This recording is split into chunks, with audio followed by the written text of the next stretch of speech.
सोलापूर महापालिकेत भाजपच्या 9 तर एमआयएमच्या एका स्वीकृत नगरसेवकांची नियुक्ती होणार असून सध्या तळवळकर, काळे, जामगुंडी, पाटील, घाडगे, पटेल, जहागीरदार यांच्या नावांची चर्चा आहे।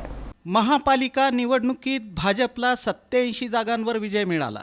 आता 10 सदस्यांमागे एक स्वीकृत नगरसेवक घेता येणार आहे। त्यानुसार भाजपला 9 आणि 8 नगरसेवक निवडून आलेल्या एमआयएमला एक स्वीकृत नगरसेवक घेता येणार आहे। महापालिका आयुक्तांनी नगरसचिवांकडून मागितलेल्या मार्गदर्शनात तसं नमूद आहे। स्वबळावर महापालिका लढलेल्या भाजपला मुस्लिम बहुल प्रभाग क्रमांक 14 आणि 20 मध्ये यश मिळालं नाही। त्या ठिकाणी एमआयएमचे उमेदवार विजयी झाले। 26 पैकी 21 प्रभागांमध्ये भाजप उमेदवारांना पॅनल टू पॅनल मते मिळाल्यानं तेथील सर्वच उमेदवार विजयी झाले। आमदार देवेंद्र कोठे यांनी स्वतःच्या जागेवर माजी उपमहापौर पद्माकर काळे यांना उमेदवारी दिली होती, पण त्यांचा पराभव झाला।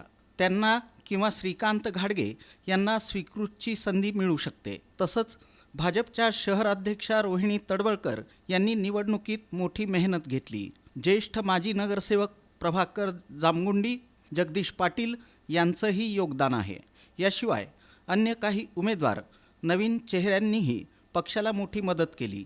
त्यांना किंवा त्यांच्या कुटुंबात स्वीकृतची लॉटरी लागू शकते। दुसरीकडे फिरदौस पटेल यांनी काँग्रेसची उमेदवारी डावलून पराभवाची चिंता न करता एमआयएममध्ये प्रवेश करून निवडणूक लढवली। त्यांनाही एमआयएमकडून स्वीकृतची संधी मिळू शकते। गाझी जहागीरदार देखील स्वीकृतीचे प्रबळ दावेदार मानले जातात। स्वीकृतसाठी इच्छुकांचे स्थानिक आमदारांच्या घरी संपर्क कार्यालयात हेलपाटे वाढले आहेत।